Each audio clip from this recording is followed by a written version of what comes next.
Bon, nous sommes là, c'est demain, et donc il est temps de faire mes prédictions évidemment pour cette Coupe du Monde.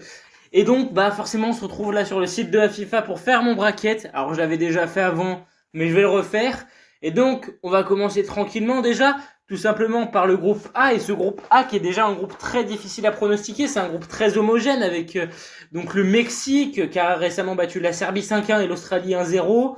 L'Afrique du Sud qui est quand même très solide ces derniers temps et défensivement surtout avec des très bons atouts, mais qui a fait nul contre le Nicaragua et la Jamaïque, la Tchéquie et la Corée qui restent toujours des gros morceaux. Et donc quand il s'agit de faire le prono, j'avoue que je suis un peu embêté.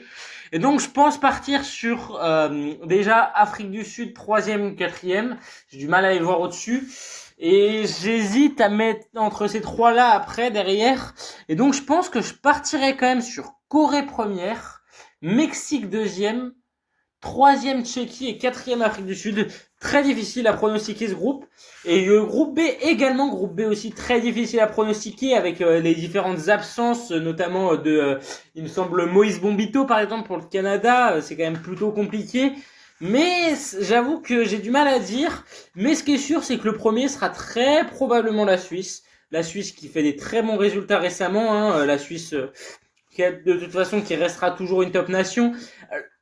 Ils ont explosé la Jordanie, mais ils ont fait nul contre l'Australie, donc toujours un peu compliqué à dire. Mais leur match de préparation était plutôt convaincant, donc je vais partir sur la Suisse. Et donc, bah forcément, le reste, j'avoue que je suis un peu moins certain. Le Canada qui fait un partout contre l'Irlande. Et la Bosnie, pareil, la Bosnie, je suis pas convaincu non plus trop, nul contre le Panama, nul contre la Macédoine, mais je pense que je partirai sur Canada, puis Bosnie. Le Qatar, je pense ils vont montrer trop de limites pour pouvoir prétendre, même si je pense qu'avec la chaleur, ils vont pouvoir avoir un léger avantage sur d'autres équipes. Et là, ça, c'est une poule très difficile. Alors, Haïti dernier, malheureusement, je pense que il faut pas se voiler la face. Par contre, entre Brésil, Maroc et Écosse, c'est assez difficile. Le Brésil, je trouve, a montré quand même beaucoup de faiblesse et pas assez certain. Et sachant que le Maroc est quand même une équipe, malgré les blessures de El Abdé notamment, ils ont réussi à dominer la Norvège et tout. Donc je pense que je partirai sur Maroc 1, Brésil 2 et Écosse 3, parce que l'Écosse a quand même été solide lors des amicaux. Et encore une fois, un groupe très difficile à pronostiquer. Alors le Paraguay, Julio Enciso s'est blessé. Donc ça va être très compliqué pour eux, ce sera très probablement Paraguay dernier. Et Australie, USA, Turquie. Alors l'Australie qui est pour moi vraiment l'équipe de Coupe du Monde par excellence.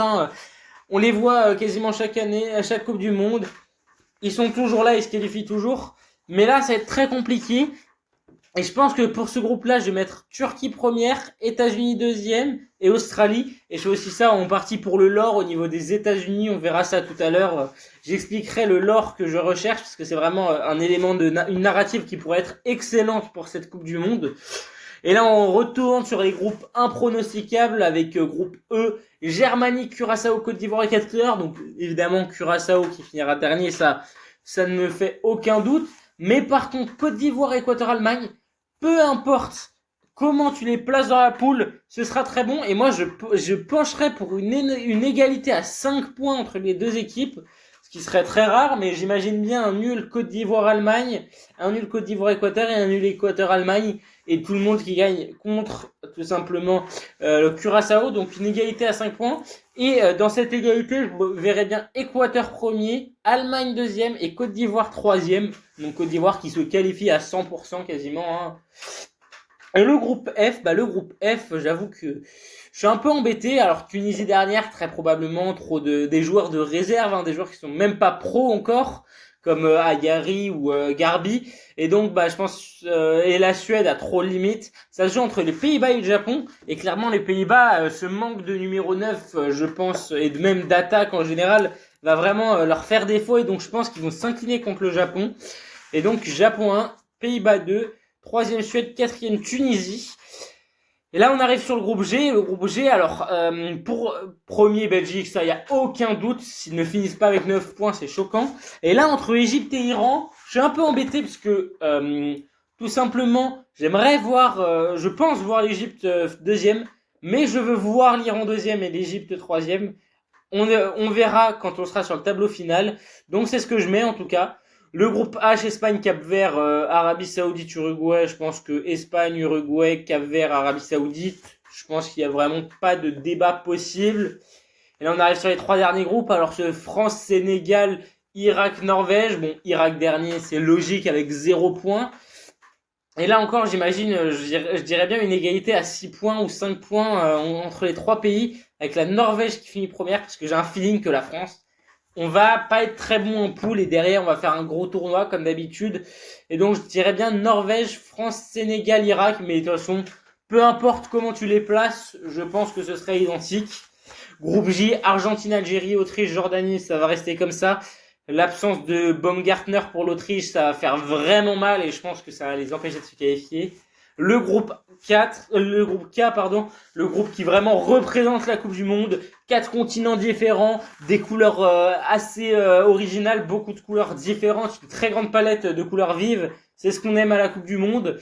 Portugal premier, ce serait choquant s'ils ne le sont pas. Colombie très probablement deuxième. Et j'avoue que je partirais peut-être sur l'Ouzbékistan troisième, parce que là, quand même, le Congo, ça me rassure pas, notamment leur barrage contre la Jamaïque, ça m'a pas rassuré.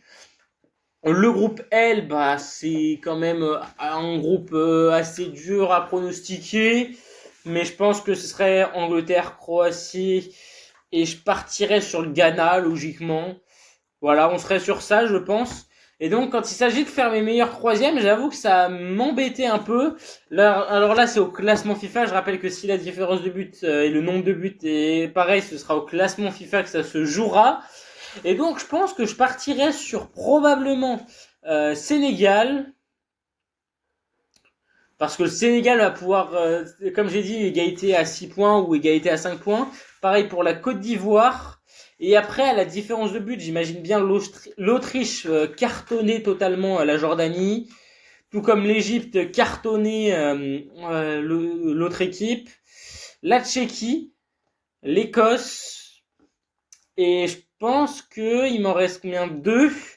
J'avoue que c'est compliqué, mais l'Australie, j'avoue que je suis quand même convaincu par l'Australie. Et là, je dirais que je partirais sur la Bosnie, comme ils jouent le Qatar, et ils peuvent gratter des points, notamment face au Canada. Et donc, je pense que je partirai sur ça.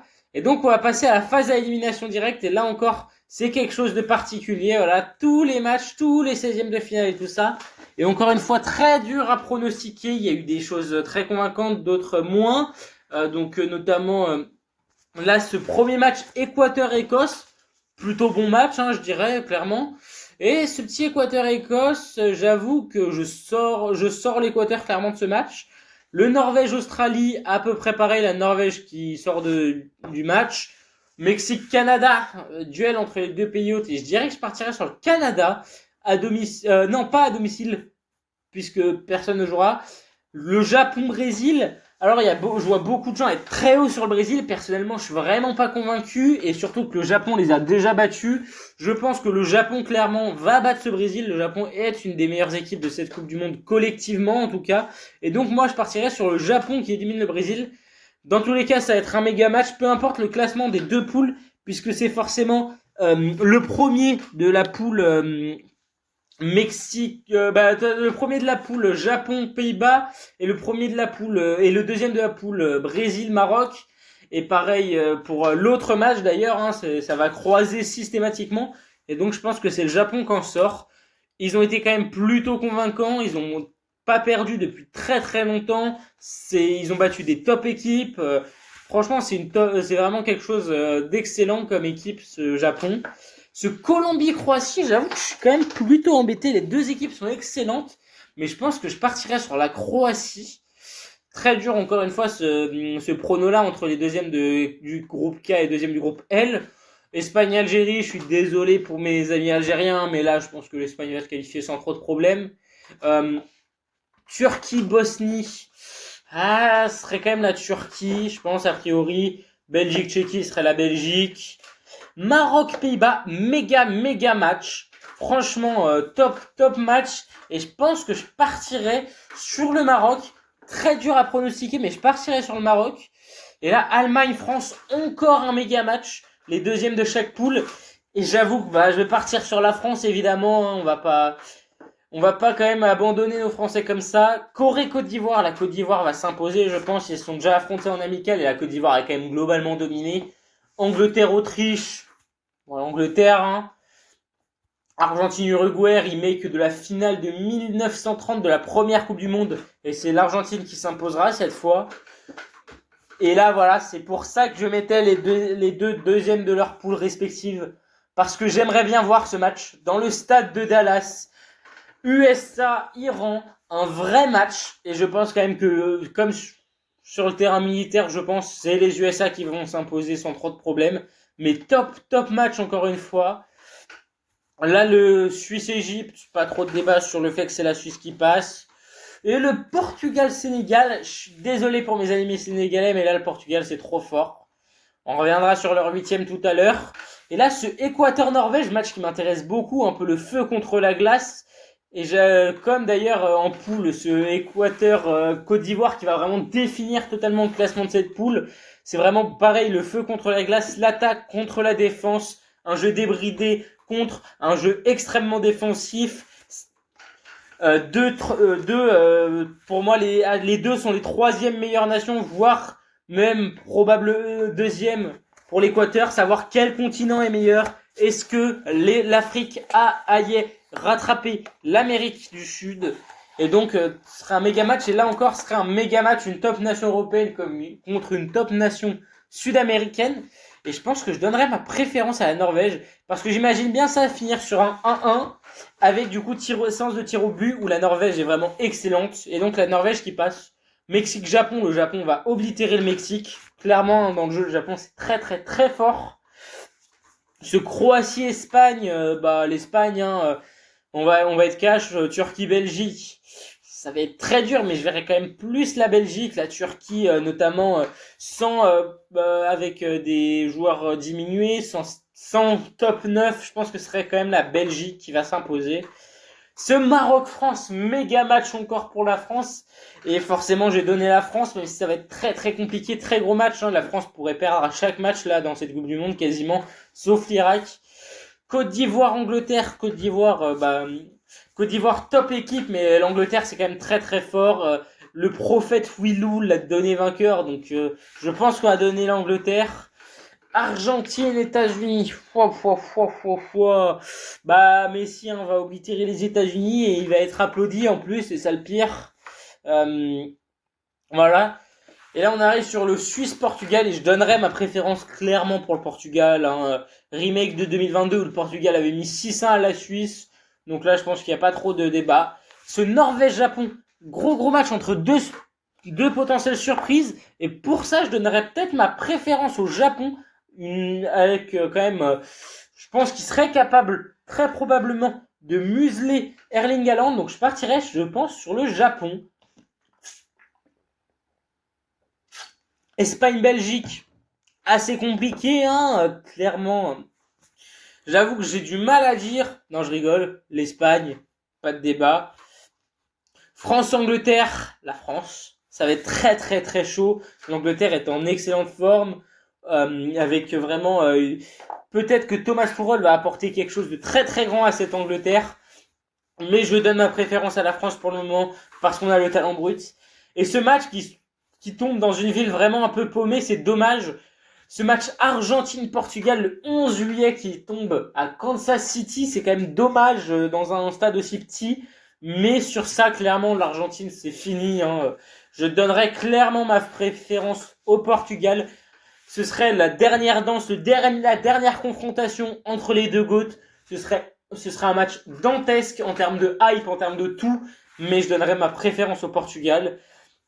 Et là, clairement, ce Japon-Espagne, bon, je vois l'Espagne gagnante, mais comme je dis, pour moi, le Japon, c'est une équipe capable de battre n'importe quelle autre équipe de par leur force collective. De toute façon, ça, c'est les deux seules équipes dont selon moi, le tout est supérieur à la somme des parties.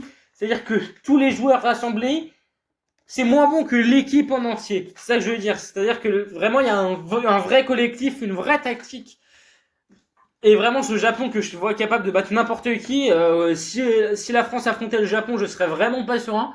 C'est aussi pour ça que j'essaie au maximum de pas les mettre dans la même partie de tableau que nous, parce que c'est vraiment dur à pronostiquer. Et donc j'envoie Espagne en finale. Mais contre qui cette finale? Eh ben contre la France évidemment. On va encore battre le Portugal. Je pense que ça pourrait le faire. Match pour la troisième place. Je pense que je verrais bien le Japon s'imposer contre le Portugal. Et évidemment la finale.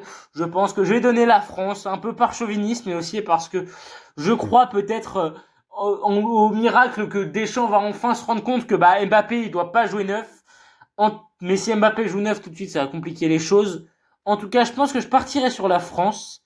Et donc, forcément, voilà, c'était mes pronos pour cette Coupe du Monde. C'était quand même assez particulier, c'est très dur à pronostiquer, je trouve. Il y a vraiment des méga 16e de finale, notamment. Mais je partirai sur cette victoire finale de la France. En tout cas, c'est tout pour cette vidéo. N'hésitez pas à commenter, liker, vous abonner. Donnez-moi vos pronos à vous, personnellement. Sur ce, ciao. Demain, on va faire une vidéo très sympathique sur tout ce qui est extra sportif et toutes les narratives qui vont se construire autour de cette Coupe du Monde. Sur ce, ciao.